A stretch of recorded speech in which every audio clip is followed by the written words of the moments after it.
পাহাড়ের ঠিক পাশেই এই পাটুয়া টেক বিচটা। পাথরকন্যা নামে খ্যাত পাটুয়া টেকে আমরা অলরেডি অবস্থান করছি। পিছনে এই পাটুয়া টেক বিচটা অসম্ভব নিরিবিলি, একদম জনমানবহীন একটা বিচ বলা যায়। এখানে অনেক সুবিধা আছে। এখানে আসলে আপনারা যে সুবিধাগুলো পাবেন সেটা হচ্ছে এখানে ছবি তোলা নিয়ে কোনো সমস্যা নাই। 100 টাকা দিলে আপনার 40-50টা ছবি উঠাই দিবে। আর এছাড়াও এখানে আশেপাশে খাবারের যথেষ্ট ব্যবস্থা আছে। একটু এগিয়ে গেলে ইনানি বিচ, ইনানি বিচে থাকার খুব ভালো ব্যবস্থা আছে। কক্সবাজারে ভিড় গ্যাঞ্জামের মধ্যে না থেকে এই নিরিবিলি জায়গাটাতে থাকলে আশা করি ভালো লাগবে। তার থেকেও বড় কথা, এখানে যে বিচটা কিন্তু অনেক সুন্দর।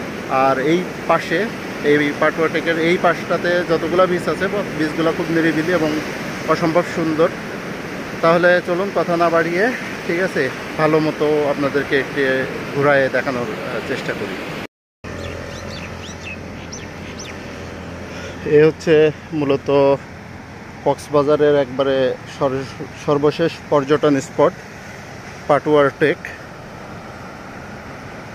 এখানে বেশ অনেক পাথর থাকার কথা, যদিও এখন আমরা যে সময়টাতে এসেছি এইটা হচ্ছে জোয়ারের টাইম। জোয়ারের কারণে এখানে প্রচুর পানি।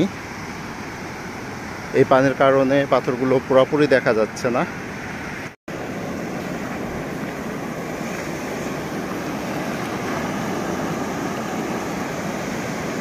পাথরকন্যা পাটুয়া টেকের এই যে পাথরগুলো আপনারা কম বেশি এখানে দেখতে পাচ্ছেন। আরও বেশ কিছু পাথর ঠিক নেমে আরেকটা সাইড এই সাইডটাতে আছে, সেটাও আমরা আপনাদেরকে দেখাবো। তার আগে এখানে আরেকটা জিনিস আপনাদেরকে দেখাই। এই যে এখানে প্রচুর ব্লক কিন্তু ফেলে রেখেছে যাতে এখান থেকে সমুদ্রটা ভেঙে ভেতরে চলে না যায়। আমি জানি না, এখানে হয়তো বা সমুদ্রটা যথেষ্ট ডিপ থাকতে পারে, এই কারণেই হয়তো বা এখানে ব্লকগুলো দেয়া। তবে ওভারঅল এই বিচটা, পাটুয়া টেক বিচটা যথেষ্ট নিরিবিলি এবং সুন্দর। যদি কেউ নিরিবিলি এবং কোয়ালিটি টাইম স্পেন্ড করতে চান তাহলে এখানে আসতে পারেন। খুব আরামসে, খুব সুন্দরভাবে আপনারা এই বিচটা ঘুরে যেতে পারবেন। যেমনটি আগেই বলতেছিলাম,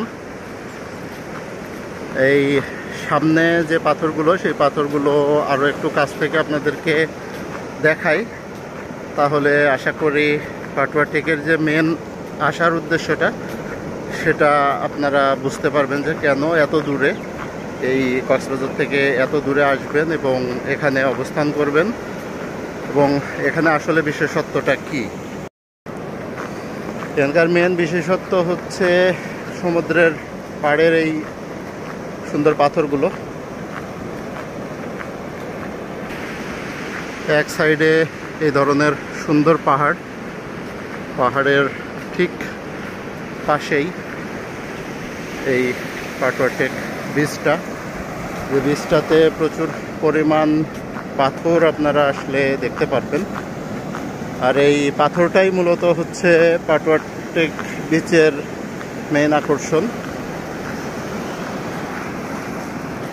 বেশ বড় বড় বেশ পাথর এখানে অবস্থান করছে। পাথরগুলো যথেষ্ট ধারালো, যে কারণে এখানে যারা আসবেন তারা অবশ্যই খেয়াল রাখবেন এই পাথরে ওঠার আগে অবশ্যই যেন স্যান্ডেল বা এই জাতীয় কোনো কিছু ইউজ করেন যাতে পাথরে পা কেটে না যায় আপনাদের।